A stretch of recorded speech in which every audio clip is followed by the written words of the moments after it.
Hi, ഞാൻ സ്നേഹ. S ടോക്സിന്റെ പുതിയൊരു വീഡിയോയിലേക്ക് എല്ലാവർക്കും സ്വാഗതം. ഇന്ന് ഞാൻ നിങ്ങളോട് പറയാനായിട്ട് പോകുന്നത് നമ്മുടെ പാർട്ട്ണർക്ക് ഒരു എക്സ്ട്രാ അഫെയർ ഉണ്ടെങ്കിൽ അതെങ്ങനെയാണ് ഒഴിവാക്കാനായിട്ട് പറ്റുക. അതായത് നമ്മളെ കൊണ്ട് എന്തൊക്കെ കാര്യങ്ങൾ ചെയ്യാൻ പറ്റും ആ റിലേഷൻഷിപ്പ് ഇല്ലാതാക്കാൻ എന്നുള്ളതാണ്. അപ്പോൾ ഇത് കുറേ പേര്, എനിക്ക് തോന്നുന്നു ഇന്നത്തെ ഒരു കാലഘട്ടത്ത് ഈ ഒരു എക്സ്ട്രാ അഫെയർ എന്ന് പറയുന്നത് ഒരുപാടുണ്ട്. സോ പല ഭാര്യമാരും ഭർത്താക്കന്മാരും ഈ ഒരു പ്രശ്നം കൊണ്ട് ബുദ്ധിമുട്ടുന്നുണ്ട്.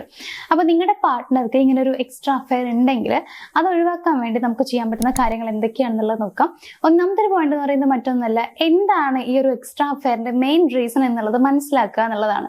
അതായത് ഏതൊരു ആളുടെ കാര്യത്തിലാണെന്നുണ്ടെങ്കിലും അവർക്ക് അങ്ങനെ മറ്റൊരാളോട് ഒരു ഇഷ്ടം തോന്നുന്നുണ്ടെങ്കിൽ അതിന്റെ പുറകിൽ എന്തെങ്കിലും ഒരു റീസൺ ഉണ്ടായിരിക്കും. മേ ബി നിങ്ങളുടെ ഭാഗത്ത് നിന്നുള്ള എന്തെങ്കിലും മിസ്റ്റേക്ക് കൊണ്ടായിരിക്കാം.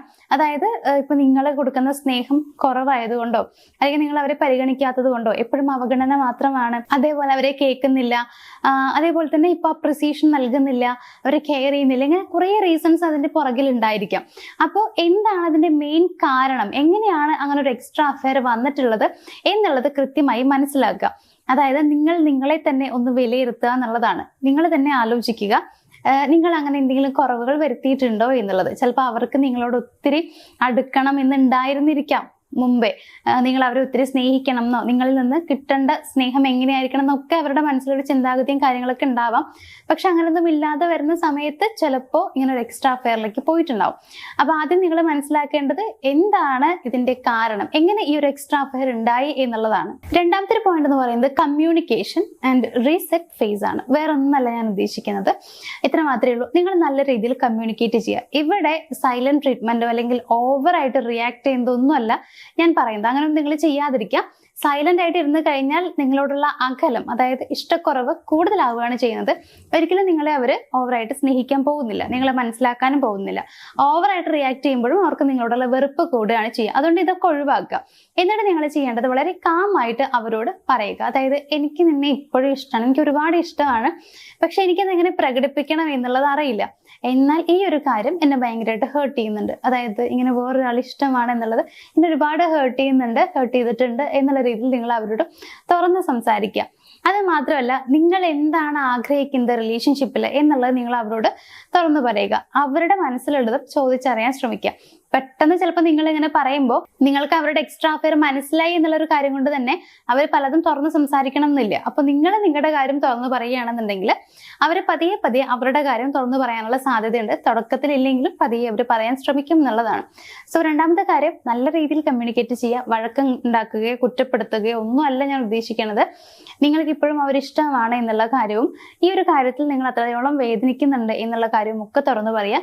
റിലേഷൻഷിപ്പ് എങ്ങനെ മുന്നോട്ട് കൊണ്ടുപോകണം എന്നുള്ളതിനെ കുറിച്ചൊക്കെ തുറന്ന സംസാരം അത്യാവശ്യമാണ്. ഇനി മൂന്നാമത്തെ ഒരു കാര്യം എന്ന് പറയുന്നത് നിങ്ങളുടെ കണക്ഷൻ റീബിൽഡ് ചെയ്യുക എന്നുള്ളതാണ്. അതായത് നിങ്ങളുടെ റിലേഷൻഷിപ്പിൽ ചെറിയ രീതിയിൽ പ്രശ്നം വന്നത് കൊണ്ടും ആ ഒരു കണക്ഷനിൽ ഒരു പ്രോബ്ലം വന്നുകൊണ്ടാണല്ലോ ഇപ്പോൾ മറ്റൊരു അഫെയർ ആ ഒരു പേഴ്സണൽ ലൈഫിലേക്ക് വന്നിട്ടുള്ളത്.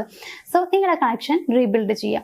അതിന് വേണ്ടിയിട്ട് നമുക്ക് എന്തൊക്കെ ചെയ്യാൻ പറ്റുമെന്ന് ചോദിച്ചു കഴിഞ്ഞാൽ വിശ്വാസം വീണ്ടും നേടിയെടുക്കുക എന്നുള്ളതാണ്. അതേപോലെ തന്നെയാണ് നിങ്ങൾ രണ്ടുപേരും നല്ല രീതിയിൽ സംസാരിക്കുകയും അതേപോലെ നിങ്ങളിലൊരു പുതുമ എപ്പോഴും കൊണ്ടുവരാൻ ശ്രമിക്കുക. അതായത് അതിന് വേണ്ടിയിട്ട് നമുക്ക് ചെയ്യാൻ പറ്റുന്ന കാര്യം എന്തൊക്കെയാന്ന് വെച്ച് കഴിഞ്ഞാൽ നല്ല രീതിയിൽ അങ്ങോട്ടും ഇങ്ങോട്ടും കാര്യങ്ങൾ ഷെയർ ചെയ്യുക, അതേപോലെ ഒരുമിച്ച് കാര്യങ്ങൾ ചെയ്യുക, ആക്ടിവിറ്റീസ് ഒക്കെ ഒരുമിച്ച് ചെയ്യുക. ഇങ്ങനെയുള്ള എന്തെങ്കിലുമൊക്കെ കാര്യങ്ങൾ നിങ്ങൾ ചെയ്യുക. ഒരിക്കലും ഇവിടെ പണിഷ്മെന്റ് അല്ല ഞാൻ ഉദ്ദേശിക്കുന്നത്. അവർക്കൊരു പണിഷ്മെന്റ് കൊടുക്കേണ്ട ആവശ്യവും ഇല്ല.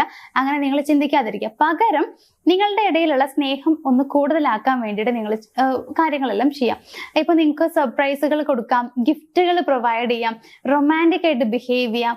അങ്ങനെ നിങ്ങൾ ഇതുവരെ സ്നേഹമൊന്നും പുറത്ത് പ്രകടിപ്പിച്ചിട്ടില്ലാത്തൊരു പേഴ്സൺ ആണെന്നുണ്ടെങ്കിൽ ഇനി അങ്ങോട്ട് നല്ല രീതിയിൽ അവരോട് സ്നേഹം പ്രകടിപ്പിക്കുക. അതായത് അവർക്ക് തന്നെ ഫീൽ ചെയ്യണം നിങ്ങളെ വിട്ട് പോവരുത്, നിങ്ങൾ അത്രത്തോളം ആ ഒരു പേഴ്സണെ സ്നേഹിക്കുന്നുണ്ട്. സോ നിങ്ങൾക്ക് തിരിച്ച് സ്നേഹം നൽകേണ്ടത് അവരുടെ കടമയാണ് എന്നൊരു തോന്നൽ അവരിൽ ഉണ്ടാക്കിയെടുക്കുക എന്നുള്ളതാണ്. അതിനുവേണ്ടി നല്ല രീതിയിൽ സ്നേഹം പ്രകടിപ്പിക്കുക തന്നെ ചെയ്യണം. എങ്ങനെയൊക്കെയാണോ പറ്റുന്ന ആ രീതിയിലൊക്കെ പ്രകടിപ്പിക്കുക. നിങ്ങളുടെ ഉള്ളിലുള്ള സ്നേഹം നിങ്ങൾക്ക് റൊമാൻറ്റിക് ആയിട്ട് നിങ്ങൾക്ക് പുറത്ത് കാണിക്കാം, വാക്കുകളിലൂടെ നിങ്ങൾക്ക് പ്രകടിപ്പിക്കാം, അതുപോലെ തന്നെ കെയർ ചെയ്യാം. ഇങ്ങനെയൊക്കെ നിങ്ങളുടെ സ്നേഹം കൂടുതലായിട്ടും പ്രകടിപ്പിക്കാം. പലപ്പോഴും പലരും ചെയ്യുന്നൊരു എന്താണ് തെറ്റെന്ന് വെച്ച് കഴിഞ്ഞാൽ, ഇപ്പോൾ നമ്മുടെ പാർട്ട്ണർക്ക് ഒരു എക്സ്ട്രാ അഫെയർ ഉണ്ടെന്ന് പറയുമ്പോൾ നമ്മൾ അവരെ ആകെപ്പാട് അങ്ങോട്ട് കുറ്റപ്പെടുത്തും. എപ്പോഴും പിന്നെ നമ്മൾ ആ ഒരു കാര്യം വെച്ചിട്ടായിരിക്കും അവരെ വിലയിരുത്തുന്നതും അവരെ കാണുന്നതും ഒക്കെ. അത് നമ്മൾ ചെയ്യുന്ന വലിയൊരു തെറ്റ്. ആദ്യം നമ്മൾ മനസ്സിലാക്കേണ്ട ഒരു കാര്യം എന്ന് പറയുന്നത്, അവരങ്ങനെ മറ്റൊരു അഫെയറിലേക്ക് പോയിട്ടുണ്ടെങ്കിൽ അതിന് പുറകിൽ നമ്മളൊരു കാരണമായിരിക്കാം എന്നുള്ളതാണ്. നിങ്ങൾ കൊടുക്കാത്ത എന്തൊക്കെയോ, അതായത് നിങ്ങളിൽ നിന്ന് കിട്ടാത്ത എന്തൊക്കെയോ മറ്റെവിടെ നിന്ന് കിട്ടുമ്പോൾ അവരങ്ങോട്ട് പോകുന്നു എന്നുള്ളത് യാഥാർത്ഥ്യമാണ്. മിക്ക ആളുകളും അങ്ങനെയാണ് സംഭവിക്കുന്നത്. അതുകൊണ്ട് ഒറ്റയടിക്ക് അവരെ മോശമായ രീതിയിൽ വിലയിരുത്താതെ നിങ്ങളെ ഒന്ന് ഓക്കെ ആക്കാൻ ശ്രമിച്ചു നോക്കുക. അപ്പൊ നിങ്ങൾ അവർ ആഗ്രഹിക്കുന്ന സ്നേഹം കൊടുക്കുന്നുണ്ടെങ്കിൽ അവർ മറ്റൊരാളിലേക്ക് പോകുന്നത് കുറയാനുള്ള സാധ്യതയുണ്ട്. അതേപോലെ തന്നെ പോയിട്ടുണ്ടെങ്കിൽ തിരികെ കൊണ്ടുവരാനും നിങ്ങൾക്ക് കഴിയും. അപ്പോൾ നിങ്ങളുടെ ആ ഒരു കണക്ഷൻ ഒന്ന് റീബിൽഡ് ചെയ്യാനായിട്ട് ശ്രമിക്കുക. ഇനി ലാസ്റ്റ് പോയിന്റ് എന്ന് പറയുന്നത് മറ്റൊന്നല്ല, നിങ്ങൾ അവരോട് തുറന്നു പറയുക. അതായത് വീണ്ടും അവർ ആ റിലേഷൻഷിപ്പ് മുന്നോട്ട് കൊണ്ടുപോകുന്നുണ്ടെങ്കിൽ നിങ്ങൾ അവരോട് തുറന്നു പറയാം, ഇനിയും ഈ ബന്ധം, അതായത് ആ ഒരു എക്സ്ട്രാ അഫെയർ മുന്നോട്ട് കൊണ്ടുപോകുന്നുണ്ടെങ്കിൽ എനിക്കത് അക്സെപ്റ്റ് ചെയ്യാൻ പറ്റില്ല, ഞാൻ ഇനി നമ്മുടെ റിലേഷൻഷിപ്പിൽ നിൽക്കില്ല എന്നുള്ളത് തുറന്നു പറയാം. അപ്പോൾ ഇതിനു മുമ്പേ നിങ്ങൾ ഓൾറെഡി അവർ ഒരുപാട് സ്നേഹിച്ചു കഴിഞ്ഞു. ഞാൻ ഈ പറഞ്ഞ പോയിന്റ്സ് ഒക്കെ നിങ്ങൾ ഫോളോ ചെയ്തിരിക്കണം. ഇതെല്ലാം ചെയ്തതിന് ശേഷവും അവർ ആ റിലേഷൻഷിപ്പ് വിടുന്നില്ലെങ്കിൽ എന്തായാലും വിടാനുള്ള സാധ്യത കൂടുതലാണ്. കാരണം നിങ്ങൾ അവരെ മുഴുവനായും സ്നേഹിക്കുന്നുണ്ട്, മനസ്സിലാക്കുന്നുണ്ടെന്ന് തോന്നുമ്പോൾ അവർ ആ റിലേഷൻഷിപ്പ് വിടും. എന്നിട്ടും വിടുന്നില്ല എന്നുണ്ടെങ്കിൽ മാത്രം നിങ്ങൾ അവരോട് പറയാം, എനിക്കത് അക്സെപ്റ്റ് ചെയ്യാൻ പറ്റില്ല, അപ്പോൾ ഞാൻ ഈ റിലേഷൻഷിപ്പിൽ നിന്ന് പോകും എന്നുള്ള കാര്യം പറയാം. കൃത്യമായ ബൗണ്ടറി നിങ്ങൾ സെറ്റ് ചെയ്ത് വെക്കുക. അങ്ങനെയാണെന്നുണ്ടെങ്കിൽ അവർക്ക് വീണ്ടും അവരെ ചിന്തിക്കാനുള്ള സാധ്യത കൂടുതലാണ്. അങ്ങനെയാകുമ്പോൾ ആ റിലേഷൻഷിപ്പ് വിടാനുള്ള സാധ്യത കൂടുതലാണ്. അപ്പൊ ഇത്രയും കാര്യങ്ങൾ മാത്രം നിങ്ങൾ ഫോളോ ചെയ്താൽ മതി. ഇങ്ങനെ പലരും പറയുന്നത് ഞാൻ കേട്ടിട്ടുണ്ട്, എൻ്റെ ഹസ്ബൻഡിന് അല്ലെങ്കിൽ വൈഫിന് വേറൊരു അഫെയർ ഉണ്ട്, അപ്പൊ എനിക്ക് എന്താ ചെയ്യേണ്ടതെന്നുള്ളത് അറിയുന്നില്ല എന്ന് പറയാറുണ്ട്. കാരണം അവരല്ലേ ആ റിലേഷൻഷിപ്പ് വേണ്ടാന്ന് വെക്കേണ്ടതിന് വേണ്ടി ഞാൻ എന്താ ചെയ്യുക എന്ന് പലരും പറയാറുണ്ട്. അവരങ്ങനെ ആ റിലേഷൻഷിപ്പിലേക്ക് പോയിട്ടുണ്ടെങ്കിൽ അതിനൊരു കാരണം നിങ്ങളായിരിക്കും.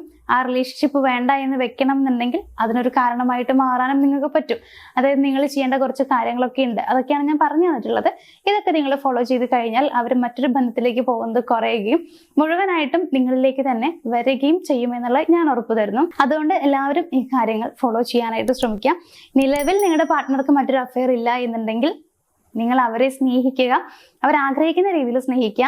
അവരെങ്ങനെ വലിഞ്ഞു മുറുകി ഇരിക്കാതിരിക്കുക, ഇങ്ങനെ നിയന്ത്രണങ്ങളൊക്കെ വെച്ച് അങ്ങനെയൊന്നും പെരുമാറാതിരിക്കുക. അങ്ങനെയാണെങ്കിൽ മറ്റൊരു അഫെയറിലേക്ക് പോയി കഴിഞ്ഞിട്ട് പിന്നെ അയ്യോ എൻ്റെ പാർട്ട്ണർക്ക് വേറൊരാളെ ഇഷ്ടമാണ്, ഇനിയിപ്പോൾ ഞാൻ എന്തിനാ ജീവിക്കുന്നത്, അല്ലെങ്കിൽ അവരെന്താ ഇങ്ങനെയെന്നൊക്കെ പറഞ്ഞ് കുറ്റപ്പെടുത്തലും അതിലൊന്നും പോയിട്ട് കാര്യമില്ല. അപ്പൊ ആദ്യം നമ്മൾ ശ്രദ്ധിക്കേണ്ടത് മറ്റൊരു അഫെയറിലേക്ക് അവർ പോവാതിരിക്കുക എന്നുള്ളതാണ്. അതിന് വേണ്ടിയിട്ട് പറ്റുന്ന കാര്യങ്ങൾ ചെയ്യുക.